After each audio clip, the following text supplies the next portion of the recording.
welcome back to Link Up. Jadi di video kita kali ini kita bakal mewawancarai salah satu anggota kita juga nih, Karissa Wijaya. Pertama-tama kita dengar perkenalan diri dari Karissa dulu kali ya. Gimana Karissa, silahkan perkenalkan dirinya. Halo semua, perkenalin nama gue Karissa Wijaya, umur 21 tahun dan gue sekarang lagi kuliah di salah satu universitas di Bandar Lampung dan udah semester 6. Dan gue adalah owner dari Geprek sih. Nah, kalau bisa kita dengar sama-sama tadi, Karissa ini sebenarnya masih mahasiswa ya, sama kayak kita kebanyakan. Dia semester 6 dan masih tetap terusan di kuliah. Tapi yang membedakan Karissa dengan mahasiswa-mahasiswa lainnya ini adalah si Karissa ini mempunyai bisnis sendiri nih, bisnis yang emang dirintis dari nol ya. Iya, betul. Nah, di sini kita di sesi kali ini kita pengen kenal lebih dalam nih gimana caranya Karissa bisa menjadi, bisa dibilang wirausahawan muda lah ya, yang membuka usaha sendiri dan juga sambil kuliah. Nah, pertama-tama tadi Karissa sudah menyebutkan bahwa bisnisnya itu namanya Geprek Kisi. Betul. Jadi udah pasti dong berhubungan dengan ayam geprek. Boleh kita tahu nggak alasan kamu milih bisnis Geprek Kisi ini? Alasan saya memilih bisnis Geprek ini karena Geprek ini menjual ayam geprek yang berbeda dari ayam geprek yang biasanya dijual di Bandar Lampung. Karena ayam di Geprek ini udah berbentuk ayam filet dada, jadi udah nggak perlu pakai tulang lagi. Makanya hal ini yang membuat Geprek itu beda dari ayam geprek lainnya. Gitu ya. Jadi bisnisnya awalnya terinspirasi dari ayam geprek tapi pengen ngasih hal yang beda gitu ya. Nah, selain itu ada nggak sih alasan kamu kenapa membuka Geprek di sini? Karena kan kalau kita lihat ya di Bandar Lampung dan di kota-kota lain juga sebenarnya udah banyak ya ayam geprek gitu loh. Kenapa kamu bisa berani buka bisnis yang memang udah banyak digandrungi oleh orang-orang? Ya karena itu alasan saya, karena di Bandar Lampung ini semua rata-rata yang menjual ayam geprek itu masih menggunakan tulang. Jadi ayamnya masih ada tulang gitu. Nah, saya berani buka ini karena saya pikir di Bandar Lampung belum ada bahkan yang menjual ayam geprek tanpa tulang. Makanya saya berani membuka bisnis ini. Kalau boleh tahu, kamu buka bisnisnya dari kapan ya? Sebenarnya udah dari 2017 di saat saya sekolah. Cuman karena sekolah jadi tutup sementara, habis itu baru buka lagi semenjak COVID ini karena kuliah juga kan online. Oh iya, jadi baru dibuka kembali lah ya pas COVID. Nah, cuman kan permasalahannya justru orang-orang tuh waktu awal-awal pandemi terutama ya, semua orang kan pasti kesusahan ya, semuanya kaget karena ada tiba-tiba ada pandemi yang global. Tapi kamu justru berani untuk buka usaha ini loh.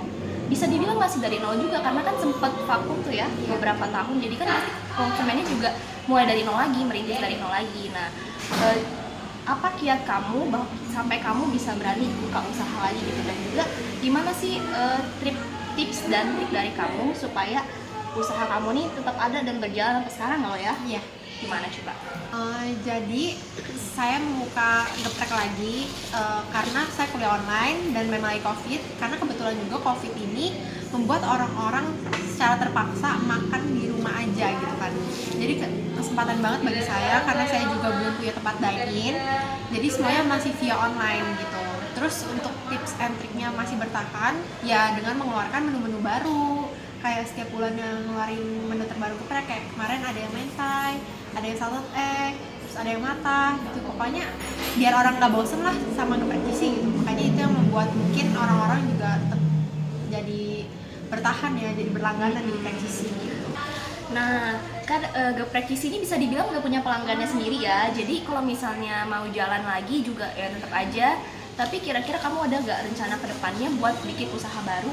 Entah di bidang kuliner, entah di bidang yang lain gitu. Karena kan mengingat kita nih sebenarnya kalau di bidang usaha yang paling susah adalah nyari pelanggan. Tapi kan kalau Geprek Kisi udah ada penilaian di mata pelanggannya sendiri. Jadi kan kalau membuka usaha yang baru tuh lebih enak ya. Ada nggak rencana kamu ke depannya untuk bikin usaha baru?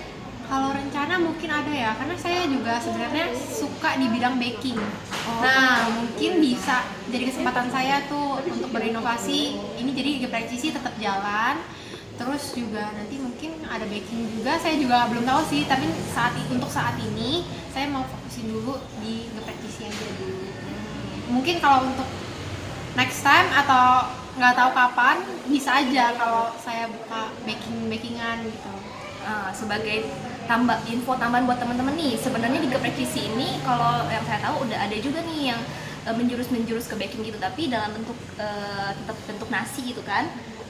Betul banget, kayak aku sekarang udah jual menu-menu mentai cake yang lagi zaman juga, lagi viral juga nih sekarang. Karena kan saat ini kayaknya ulang tahun itu nggak cuman jadinya yang kue, yang manis-manis, pokoknya udah bosen lah ya gitu.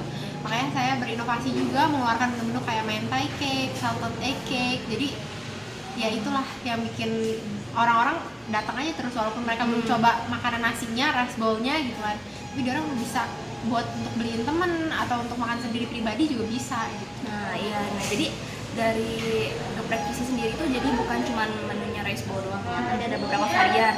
Nah boleh gak diceritain sedikit varian-varian lain di luar rice bowlnya? Mungkin di sini teman-teman yang lain juga ada yang mau nyobain, kira-kira mau kenal juga dulu geprek visi itu ada produknya apa aja. Kayak misalnya kan orang-orang kadang gitu ya, makan nasi satu porsi aduh kenyang banget gitu kan ya. Gimana kalau ada pilihan lain kan di geprek visi? Betul. Jadi sebenarnya menu yang paling pertama keluar itu adalah menu geprek mozzarella dan geprek original. Terus habis itu saya mengeluarkan menu-menu baru, contohnya kayak geprek sambal mata, geprek sambal hijau gitu. Terus ini juga yang baru juga ada geprek mentai. Oh, terus ada sushi juga. Biasanya kan orang-orang tuh belum juga ada kan yang kayak jual ayam geprek, sushi ayam geprek gitu kan. Makanya di Lampung makanya saya coba jual sushi geprek dan ternyata itu sushi bener-bener best seller banget. Sampai pertama kali PO itu habis sampai 200 kotak gitu. Wah, kayaknya teman-teman di sini juga udah bisa ngebayangin ya, kalau misalnya PO bisa 200 kotak, seberapa lakunya sushi geprek itu, ya kan? Nah, karena mungkin orang-orang bosan ya kalau makan nasi doang gitu kan. Iya. Terus karena mungkin mereka penasaran gitu, kayak ih seenak apa sih sushi geprek gitu. Iya. Makanya dia orang mencoba terus beli juga gitu. Karena unik juga ya. Jadi poin-poin yang bisa kita ambil dari Karissa hari ini udah ada 3 nih. Pertama, kalau mau mulai satu harus optimis, ya kan? Betul. Nah, kedua, selain optimis tapi kita tetap juga harus mengevaluasi juga gimana nih kita udah baik belum gitu. Juga terima masukan dari luar. Yang ketiga tadi, inovasi yang penting banget ya kayaknya ya, inovasi Harus itu ya. berkreasi terus lah pokoknya kalau mau buka bisnis biar orang nggak bosen dengan bisnis yang lagi kita jalani Gitu. Kira-kira nih kalau untuk kedepannya Karissa punya ini gak kiat-kiat untuk yang di rumah yang mungkin saat ini sedang baru mulai rintis usaha dan lagi susah-susahnya? Gimana ya kalau orang baru disusahkan pasti lagi susah-susahnya tuh ya, yang kayak aduh gak jalan nggak ya, aduh lanjutin nggak ya gitu. Ada gak kamu punya nggak maksudnya masukan gitu atau memberi semangat gimana untuk orang-orang yang baru mulai usahanya?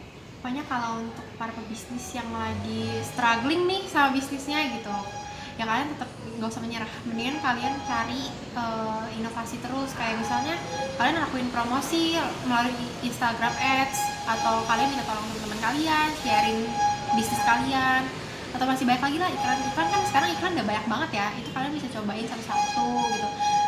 Sebisa mungkin kalian jangan menyerah dulu deh sampai bener-bener kalian udah capek ya, itu baru boleh kalian untuk menyerah. Oke, jadi kayak gitu ya. Dari obrolan kita yang panjang ini bisa aku simpulin bahwa kiat sukses itu bukannya nggak punya masalah, tapi memang pasti ada masalahnya. Cuman kita harus tetap optimis, jangan menyerah, tetap melakukan inovasi dan juga jaga kualitas ya kan. Karena yang penting itu sekarang kualitas, gimana kita bisa memberikan kepuasan terhadap konsumen supaya konsumen datang lagi gitu kan. Betul banget. Nah oke, jadi segitu dulu video podcast kita hari ini. Semoga buat kalian juga yang di luar sana bermanfaat.